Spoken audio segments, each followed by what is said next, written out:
इस क्वेश्चन में आपको वो ये कहा गया कि इसके अंदर के की वैल्यू निकालें और ये इक्वेशन जो है वो एग्जैक्ट है। सोल्यूशन, जब ये इक्वेशन एग्जैक्ट है तो जाहिर बात है कि फिर partial M over partial Y किसके इक्वल होगा, partial N over partial X के इक्वल। वो कहता है कि ये इक्वेशन आपस में क्या है, पार्शियल एग्जैक्ट है। तो जब एग्जैक्ट है तो partial M over partial Y partial N over partial X क्या होता है, इक्वल होता है। अब बस आप दोनों ने आप लोगों ने इन दोनों की वैल्यूज पुट करनी है, इक्वल आएगा तो खुद ब खुद के की वैल्यू निकल आएगी। अब जरा देखिएगा इसके अंदर एम आपके पास क्या है, Y cube plus K X Y four minus two, और एन की वैल्यू क्या है आपके पास, 3xy² प्लस 20x² वाई, ये एन की वैल्यू। एम का डेरिवेटिव लें आप y के हिसाब से तो ये आ जाएगा 3y², ये तो कांस्टेंट है तो 4 स्टार्ट में आएगा प्लस 4kx, 4 स्टार्ट में आ गया, y की पावर 1 कम होगी, इसमें y नहीं है तो ये 0। n का डेरिवेटिव लें x के हिसाब से, x के साथ तो y कांस्टेंट है तो ये आ जाएगा 3y², तो ये आ जाएगा इसका डेरिवेटिव 2x आ जाएगा तो ये आएगा 40x वाई। अब इक्वेशन क्या है, as equation is exact, equation exact है तो फिर ये partial M over partial Y किसकी इक्वल है, partial N over partial X, बस इन दोनों की वैल्यूज इक्वल पुट करते हैं तो ये आएगा 3y² प्लस 4kxy³, ये किसके इक्वल हो जाएगा, 3y² प्लस 40x वाई, ये और ये आपस में क्या हो जाएंगे, इक्वल, क्योंकि इक्वेशन के एग्जैक्ट ये इक्वल कर दिए, ये y² से कैंसिल और यहाँ से आप k की वैल्यू निकाल सकते हैं, ये डिवाइड हो जाएगा तो ये आएगा 40xy² डिवाइडेड बाई 4x, ये वाली टर्म ये वो सारी डिवाइड, क्योंकि k निकालना है तो ये k निकालेंगे तो 4 10 40 और जो भी आता है ये आएगा आई थिंक के 10 ओवर, ये इसका आंसर। तो आपने k की वैल्यू निकाली, इसको सॉल्व नहीं करना। इस क्वेश्चन में क्वेश्चन ये था कि find the value of k so that the equation is exact, तो दैट का मतलब ये इक्वेशन एग्जैक्ट है तो partial M over partial Y को partial N over partial X के इक्वल रखना है, इक्वल रखेंगे तो k की वैल्यू। अगला क्वेश्चन जो है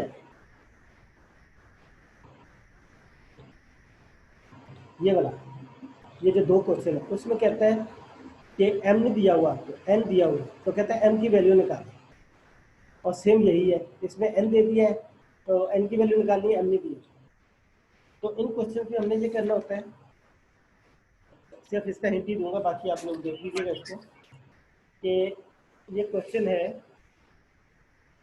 question is m of x by dx x plus x e की power X Y plus 2xy plus 1/x into dy equal to 0, ये क्वेश्चन, ये आपके पास क्वेश्चन है और m की वैल्यू निकालें।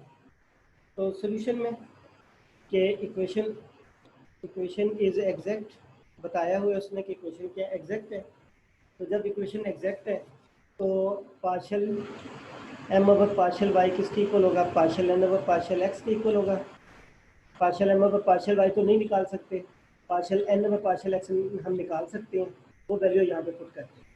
तो अब एन किसके इक्वल है, एक्स ई की power X Y plus 2xy plus 1/x। अब एन का डेरिवेटिव लें एक्स के हिसाब से तो ये प्रोडक्ट फार्मूला लगेगा, एक्स का डेरिवेटिव 1, ये as it is plus X as it is, इसका डेरिवेटिव एक्स के हिसाब से तो ये एज इट इज रहेगा, साथ पावर का डेरिवेटिव एक्स के हिसाब से वो बाय आ, जहाँ से एक्स के हिसाब से डेरिवेटिव एक्स का डेरिवेटिव 1 तो ये 2y आ जाएगा, इसका डेरिवेटिव -1/x। इस पर प्रोडक्ट फार्मूला लगा है, एक्स का डेरिवेटिव 1 तो ये वाला function as it is plus X as it is, इसका डेरिवेटिव एक्सपोनेंशियल का डेरिवेटिव क्या होता है, e की power function as it is और साथ फंक्शन का डेरिवेटिव होता है। तो ये वाला फंक्शन एज इट इज आया और पावर का डेरिवेटिव एक्स के हिसाब से लेंगे तो y कांस्टेंट है, एक्स के हिसाब से डेरिवेटिव 1 तो y साथ आ, तो ये आ गया। अब ये वाली वैल्यू उठा के यहाँ पे पुट करें, partial M over partial Y इसकी, क्योंकि हमने एग्जैक्ट प्रूफ नहीं करना, हमने m की वैल्यू निकाली है इसकी हेल्प से, तो ये आ जाएगा e की पावर एक्स वाई, ये वैल्यू पुट करेगा प्लस एक्स वाई ई की power X Y plus 2y minus 1/x, ये आपके पास आ गया पार्शियल एम ओवर पार्शियल। ठीक है। अब हमने क्या निकालना है, m निकालना है, तो क्या करेंगे, इंटीग्रेट कर लेंगे। जब आप इंटीग्रेट करेंगे, ठीक है, जब यहाँ पे इंटीग्रेट करेंगे विद रिस्पेक्ट टू y होगा तो ये m आ जाएगा, और ये सब का इंटीग्रेशन किसके हिसाब से होगा, y के साथ।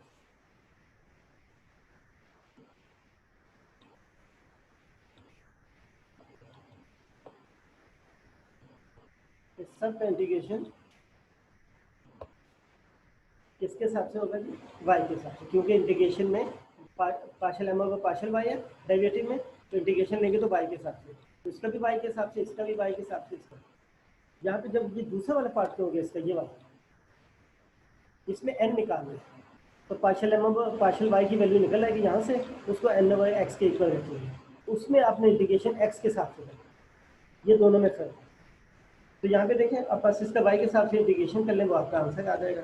इसका आंसर ये आता है y के हिसाब से, क्योंकि x कांस्टेंट है, इसमें प्रोडक्ट फार्मूला लग जाएगा इसके ऊपर, इसको आप लोग ट्राई कीजिएगा, नहीं होगा तो फिर मुझे बताइएगा।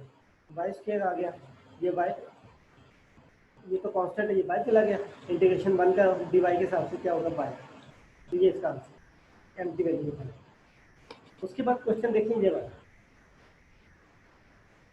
solve the given differential equation by verifying that the integrated function mu of xy is an integrating factor।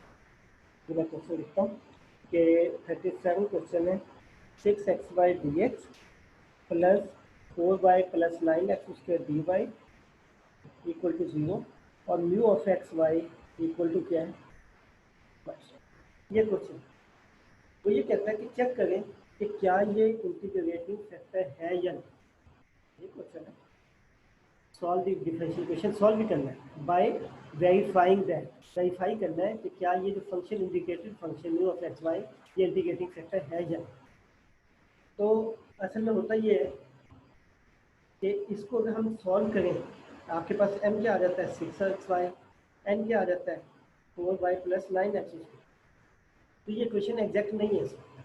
Check कर लेते हैं, पार्शियल m और पार्शियल y वो क्या आएगा 6x, पार्शियल n और पार्शियल x ये 0 हो जाएगा, तो ये आएगा 18x। तो ये देखें ये दोनों इक्वल नहीं है, equation is not exact, equation जो है वो एग्जैक्ट नहीं है। जब एग्जैक्ट ना हो तो फिर कोई एक ऐसी चीज़, अब डेफिनेशन सुनिएगा, तो अगर इक्वेशन एग्जैक्ट नहीं है तो कोई ऐसा फंक्शन कि अगर उस फंक्शन को हम इसके साथ मल्टीप्लाई कर दें, नॉन एग्जैक्ट इक्वेशन को किसी फंक्शन से मल्टीप्लाई कर दें और वो इक्वेशन जो है वो नॉन एग्जैक्ट से क्या बन जाए, एग्जैक्ट बन जाए, तो ऐसे फैक्टर को हम क्या कहते हैं, integrating factor, integrating factor for exact. I repeat, equation क्या है, नॉन एग्जैक्ट। अब हम क्या करेंगे, किसी फंक्शन से इसको क्या करेंगे, मल्टीप्लाई करेंगे और ये इक्वेशन क्या बन जाएगी, एग्जैक्ट बन जाएगी, तो ऐसा फैक्टर क्या कहलाता है, इंटीग्रेटिंग फैक्टर। तो जो क्वेश्चन में कहा है कि वेरीफाई करना है, तो वेरीफाई का मतलब है कि ये फैक्टर जो दिया हुआ है ये आपको चेक करने की जरूरत नहीं है। जब इंटीग्रेटिंग फैक्टर दे देता है तो अंडरस्टूड है कि ये नॉन एग्जैक्ट, तो मैंने चेक भी कर दिया, तो ये अंडरस्टूड है कि ये नॉन एग्जैक्ट। अब हमने सिर्फ चेक करना है कि ये जो फंक्शन दिया हुआ है ये इंटीग्रेटिंग फैक्टर है कि नहीं। हम क्या करेंगे, इसको इसके साथ मल्टीप्लाई कर देंगे, अगर ये इक्वेशन क्या बन जाए, एग्जैक्ट बन जाए, तो हम कहेंगे कि ये क्या है, इंटीग्रेटिंग फैक्टर। जब एग्जैक्ट बन जाएगी फिर हम इसको एग्जैक्ट के तरीके से सॉल्व करें। अब देखिए इसको मल्टीप्लाई करते हैं, इसको बाई स्क्वायर को क्या करता हूँ, मल्टीप्लाई करता हूँ, तो ये क्या आ जाएगा 6xy³ हो जाएगा, बाई स्क्वायर है ना, इंटीग्रेटिंग फैक्टर क्या है, बाई स्क्वायर को मल्टीप्लाई कर दिए, y³ हो गया। इधर मल्टीप्लाई करते हैं तो क्या आएगा 4y³ plus 9x² y² dy equal to, I repeat, ये इक्वेशन क्या होगी, नॉन एग्जैक्ट, आप चेक भी कर सकते हैं। और अगर कोई ऐसा फंक्शन दिया हो या ना भी दिया हो तो हम खुद भी बना सकते हैं कि अगर हम उसको इसके साथ मल्टीप्लाई करें और ये इक्वेशन क्या बन जाए, एग्जैक्ट बन जाए, तो ऐसा फैक्टर क्या कहलाता है, इंटीग्रेटिंग फैक्टर कहलाता है।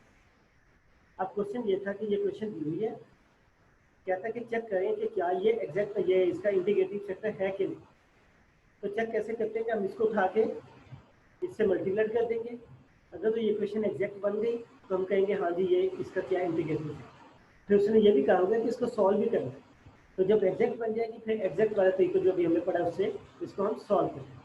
अब यहाँ पे m देखें, m की वैल्यू क्या है 6x/3, n की वैल्यू क्या है 4/3 प्लस 9x²। अब m का डेरिवेटिव लेते हैं y के साथ, तो ये आएगा 3/2, 3 मल्टीप्लाइड हो जाएगा तो 18x/। n का डेरिवेटिव लेते हैं x के साथ, तो ये तो 0 हो गया, x नहीं है, ये क्या आएगा 2x, तो ये 18x/2। तो ये दोनों देखें सेम हो, ठीक है।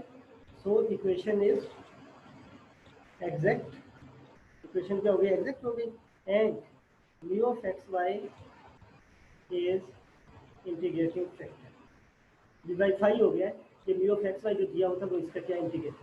अब क्या कहता है इसको सॉल्व करना है, तो ये जो एग्जैक्ट बनी है इसको सॉल्व करना है, नॉन एग्जैक्ट को सॉल्व नहीं करना। जो इक्वेशन दी हुई है वो नॉन एग्जैक्ट है, एग्जैक्ट का हमने मेथड पढ़ा है, तो एग्जैक्ट जब बन जाएगी तो फिर हमें इसको एग्जैक्ट के तरीके से सॉल्व करना है, ठीक है। एक आखिरी चीज कि देखिए कुछ क्वेश्चन ऐसे हैं जिसमें क्वेश्चंस के साथ आपको कंडीशन भी दी हुई है, ये वाली कंडीशन। कुछ क्वेश्चन ऐसे होते हैं 24 क्वेश्चन ऐसे हैं जिसमें कोई कंडीशन नहीं दी हुई, इसमें कंडीशंस भी दी हुई। तो हमारा एक नेक्स्ट टॉपिक जो बनता है वो बनता है initial and boundary value initial and boundary value, ये हमारा अगला टॉपिक बनता है। वही जो साथ आपको ये चीज़ें दी हुई ये कंडीशन थी, तो इनके लिए हमारा टॉपिक है इनिशियल एंड बाउंड्री वैल्यू। तो अब देखें एक थ्योरम हमारा इस्तेमाल होगा, ठीक है। The number of constants in the general solution of differential equation is equal to the order of differential equation। क्या कहता है ये, इसकी स्टेटमेंट क्या है कि कोई भी डिफरेंशियल इक्वेशन है उसका जो ऑर्डर होगा उसके इक्वल होंगे नंबर ऑफ कांस्टेंट, जो कांस्टेंट्स होंगे। कहाँ पे कांस्टेंट होंगे, जो उसके सोल्यूशन। जब भी हम किसी डिफरेंशियल इक्वेशन को सॉल्व करते हैं तो उसके आंसर में कोई ना कोई कांस्टेंट आता है, ठीक है। अब देखें जैसे हम फर्स्ट ऑर्डर को सॉल्व करते हैं, जैसे मैं एक एग्जांपल देता हूँ। I am taking an example लेते हैं। फर्स्ट टाइम मेरे पास ये एग्जांपल है कि y/dx is equal to 2x। अब ये कितने ऑर्डर की डिफरेंशियल इक्वेशन है, फर्स्ट ऑर्डर। तो ये लिखा है डिफरेंशियल इक्वेशन का जो ऑर्डर है, कितना ऑर्डर है, फर्स्ट ऑर्डर। तो जब इसको हम सॉल्व करेंगे तो इसके आंसर में एक ही कांस्टेंट है, जितना ऑर्डर होगा उतने कांस्टेंट है। अगर फर्स्ट ऑर्डर है तो एक कांस्टेंट है, सेकंड ऑर्डर है तो 2 कांस्टेंट होंगे, थर्ड ऑर्डर है तो 3 कांस्टेंट है। अब ये फर्स्ट ऑर्डर है, मैं बताया अभी आपको, dy/dx इसकी इक्वल है। अब इसको सॉल्व करते हैं, सेपरेशन से सॉल्व करें, ये इसका हो जाएगा। समझाना ही है मैंने आपको, dy/dy, y इधर चला गया 2x इसके साथ, इंटीग्रेट करते हैं, ये क्या आ गया log ऑफ y, ये क्या आ गया x² प्लस c। अब इसमें कितने कांस्टेंट आए, एक ही कांस्टेंट है, इसमें एक ही कांस्टेंट है। तो जो फर्स्ट ऑर्डर है उसको जब सॉल्व करेंगे तो उसके आंसर में एक ही कांस्टेंट है। अगर ये फर्स्ट करें सेकंड ऑर्डर आ जाए y" - 2y' plus 5y equal to 0, यह कितने ऑर्डर की है, सेकंड ऑर्डर की। तो जब इसका सोल्यूशन निकलेगा y की शक्ल में जो भी होगा उसमें 2 कांस्टेंट आएंगे, आंसर में कितने कांस्टेंट आएंगे, 2, क्योंकि जितना ऑर्डर होगा उतने ही नंबर ऑफ कांस्टेंट होंगे, इससे ज़्यादा नहीं करनी। तो आज जब मैंने फर्स्ट ऑर्डर करवाई थी, ये यहाँ पे देखें, जब हमने एग्जैक्ट को सॉल्व किया था तो यहाँ पे हमने c ऑफ y बनाया, फिर c ऑफ y के लिए हमने dy/dy, ये चीज़ देखिएगा dy/dy of c of y equal to y आया। अब देखिए इसको इंटीग्रेट किया तो सी ऑफ वाई आ गया, यहाँ पे इंटीग्रेट किया तो वाई स्क्वायर बाई 2 है। अब यहाँ पे हमने सी नहीं लगाया था, सी इसलिए नहीं लगाया था, उसका मतलब उसका जवाब ये है कि जब हमें ये पता है कि जब हम सॉल्व करते हैं फर्स्ट ऑर्डर को तो जितना ऑर्डर होता है उतने ही कॉन्स्टेंट आते हैं। और जब हम इसको सॉल्व कर रहे थे असूली तौर पे तो यहाँ पे लगना चाहिए, मगर हमने ये क्वेश्चन अभी कंप्लीट नहीं किया था। कंप्लीट के लिए आपको ये चीज़ बताई थी कि कंप्लीट क्या होता है, एफ किसके इक्वल रखते हैं, सी के इक्वल रखते हैं। तो जब हमें पता है कि हमें आंसर में जाके इसको सी के इक्वल रखना ही है तो वहाँ पे एक सी पूरा हो जाएगा। फर्स्ट ऑर्डर है, एक ही कॉन्स्टेंट चाहिए, वो लास्ट में कॉन्स्टेंट पूरा हो जाता है। इसलिए फिर जब हम यहाँ पे सॉल्व करते हैं यहाँ पे हम फिर सी नहीं लगाते, क्योंकि अगर हम यहाँ पे भी सी लगा देंगे और फिर हम लास्ट में भी सी के इक्वल रखेंगे तो दो कॉन्स्टेंट हो गए। तो कितने ऑर्डर की डिफरेंशियल इक्वेशन है, फर्स्ट ऑर्डर, तो दो तो हो ही नहीं सकते, इसलिए हम वहाँ पे एक जगह पे सॉल्व करें। अच्छा, अब इसको सॉल्व करने का तरीका क्या है, बाकी तो इसकी डिटेल में बाद में बताऊंगा क्योंकि अभी टाइम शॉर्ट है। तो एक तो ये कि फर्स्ट ऑर्डर को जब हम सॉल्व करेंगे तो आंसर में एक कांस्टेंट आए, ठीक है। अच्छा, अब डिटेल में बाद में बताऊंगा इसकी, ठीक है, अब ये क्वेश्चन सॉल्व करने का प्लान। अब ये जो सी है इसकी वैल्यू जो होती है, ठीक है, to find values of constants in the solution we have some conditions called initial or boundary condition। Point क्या, एक तो ये पता लग गया कि जितने ऑर्डर की डिफरेंशियल इक्वेशन होगी उतने ही आपके कांस्टेंट आएंगे आंसर, क्योंकि हम सेकंड चैप्टर पढ़ रहे हैं उसमें फर्स्ट ऑर्डर की डिफरेंशियल इक्वेशन है, तो हमारे जितने भी एक्सरसाइजेज होंगे उसमें एक ही कांस्टेंट आएगा सोल्यूशन में। और जो हमें अगर इस तरह के क्वेश्चन दे भी दिए जाए तो एक ही कंडीशन दी, क्योंकि ये फर्स्ट ऑर्डर है, एक कांस्टेंट आएगा, एक कांस्टेंट के लिए एक ही कंडीशन दी, दो कांस्टेंट आएंगे फिर दो कंडीशनें दी जाएंगी। सेकंड ऑर्डर होगी तो दो कांस्टेंट आएंगे, दो कांस्टेंट निकालने के लिए हमें दो कंडीशनें दी जाएंगी। तो वो जो कंडीशनें दी जाती हैं ये जो कंडीशनें दी जाती हैं ये कंडीशंस आपकी क्या कहलाती हैं, इनिशियल कंडीशंस या बाउंड्री। और ये किस लिए दी जाती हैं कि जो हमारा आंसर आता है उसमें सी जो आते हैं उनकी वैल्यूज निकालने के लिए ये कंडीशन दी, ठीक है।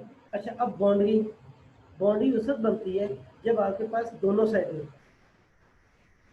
एक गिलास लेते हैं, ये अगर फर्स्ट का गिलास है, पानी का गिलास है, तो इसकी बाउंड्री क्या है, इसकी वाल्स इसकी बाउंड्री है, ठीक है। एक गिलास तो कभी ऐसा नहीं होता कि उसकी एक बाउंड्री हो दूसरी ना हो, ऐसा नहीं होता। समंदर देख लें, समंदर का आपका साहिल का पता है, उसका एंड नहीं पता, तो उसकी बाउंड्री नहीं होती। जो सी है उसकी बाउंड्री नहीं होती, उसकी सिर्फ आपको स्टार्टिंग लाइन पता है जिसको हम क्या कहते हैं, इनिशियल कहते हैं। तो कुछ क्वेश्चन ऐसे होते हैं जिसमें सिर्फ हमें इनिशियल कंडीशन पता होती है, एंड का नहीं पता होता, जैसे समंदर हो गया, ठीक है। स्टार्स देख लें, जब आप आसमान के स्टार्स देखते हैं तो उसकी कोई बाउंड्री नहीं है। आप स्टार्टिंग में तो देख सकते हैं कि 8-10 आपको स्टार नजर आ रहे हैं आसमान के ऊपर, उसके बाद उसकी कोई बाउंड्री नहीं है, तो वो इनिशियल स्टार तो आप चेक कर सकते हैं, तो उसका फाइनल का नहीं पता। ग्लास है उसका अपने आपको बाउंड्री का पता है, ये भी है ये भी। तो यहाँ पे जब आपको एक कंडीशन दी जाती है, ये क्वेश्चन में जब आपको एक कंडीशन दी जाती है तो ये इनिशियल कंडीशन होती है। बाउंड्री कंडीशन के लिए आपको दो कंडीशनें चाहिए, बाउंड्री कंडीशन के लिए आपको दो कंडीशन चाहिए। तो ये फर्स्ट ऑर्डर है, फर्स्ट ऑर्डर में एक कांस्टेंट आएगा, एक कांस्टेंट के साथ एक कंडीशन दी जाएगी, कांस्टेंट निकालने के लिए कंडीशन दी जाती है। तो ये कंडीशन चूंकि एक दी जाएगी, एक ही कांस्टेंट है तो एक ही कंडीशन दी जाएगी, तो एक कंडीशन कभी भी बाउंड्री नहीं होती, एक कंडीशन हमेशा क्या होती है, इनिशियल होती है। तो फर्स्ट ऑर्डर के अंदर, in first order differential equation the condition, वो कंडीशन जो आपको दी जाए इज ऑलवेज इनिशियल, वो आपको क्या है, एक ही कंडीशन। तो जब एक कंडीशन दी जाएगी, क्योंकि फर्स्ट ऑर्डर में एक कांस्टेंट आएगा, एक कांस्टेंट के लिए आपको एक ही कंडीशन दी जाएगी, तो आपको स्टार्टिंग का पता लग जाएगा, एंड का नहीं पता, तो ये हमेशा क्या होगी, इनिशियल कंडीशन, ठीक है। तो ये हमेशा इनिशियल कंडीशन है, ठीक है। और questions with question with initial condition is called initial value problem. ऐसा क्वेश्चन जिसमें इनिशियल कंडीशन दे दी जाए तो उसको इनिशियल वैल्यू प्रॉब्लम या IVP भी कहते हैं, इनिशियल वैल्यू। अब ये जो क्वेश्चन आपको दिए हुए बुक में एग्जैक्ट में भी दिए होंगे, सेपरेबल में भी दिए होंगे, होमोजीनियस में भी, सब में जो कंडीशन वाले होंगे, तो अब इनका नाम क्या बन गया, initial value problem. Initial value problem का मतलब है कि साथ में आपको इनिशियल कंडीशन भी दी। अब इसको सॉल्व क्या करना होता है, और इसका मतलब क्या होता है ये भी जरा देखें। y ऑफ 1 इक्वल टू 1 का क्या मतलब है, वो जरा मतलब भी समझ। अब देखिए, अगर आपको क्वेश्चन कोई दिया हुआ है f of x is equal to x square plus 1, आपको कहता है f ऑफ 2 निकालो, तो क्या निकालोगे, 2 का स्क्वायर 4 प्लस 5 आ जाएगा। तो इसको इस तरह लिखा जाता है। इसका मतलब क्या होता है कि x अगर 2 है, x अगर 2 है तो कोई ना कोई फंक्शन पड़ा हुआ है जिसके फंक्शन की वैल्यू क्या आती है, f ऑफ x की वैल्यू क्या आती है, 5। इसका ये मतलब है। अब हमें ये भी तो पता है कि f ऑफ x किसके इक्वल होता है, y के इक्वल होता है, ठीक है। और ये y नहीं होता, हम अपनी आसानी के लिए लिखते हैं, ये असल में y ऑफ x होता है। f ऑफ x जो होता है वो असल में क्या होता है, y ऑफ x होता है। तो जब हम y ऑफ 2 निकालेंगे, जैसे f ऑफ 2 निकाला तो y ऑफ 2 निकलेगा तो वो क्या आएगा, इसका क्या मतलब होता है कि ये अगर y की शक्ल में दिए, जैसे मैं यही क्वेश्चन ऐसे लिख देता हूँ, एक्स स्क्वायर प्लस 1। तो अब अगर मैं कहता हूँ x इक्वल टू 2 पे वैल्यू निकालें तो वो 5 आ जाएगी। तो x तो यहाँ पे मेंशन नहीं हुआ, तो मेंशन करने के लिए हम इसको फिर ऐसे लिखते हैं कि अगर x 2 है तो y की वैल्यू क्या आ गई है, 5। तो ये मेंशन करने के लिए इस तरह लिखा है, इसलिए हम इसको कहते हैं कि ये f ऑफ x नहीं होता, ये असल में y ऑफ x होता है। तो जब y ऑफ 2 इक्वल टू 5 लिखा जाता है तो इसका मतलब कि this is the value of x and this is the value of y। तो यहाँ पे जो क्वेश्चन दिए हुए हैं इसमें जो कंडीशन दी हुई है, तो ब्रैकेट के अंदर वाली वैल्यू क्या x है, जो बाहर वाली है वो y है, ठीक है।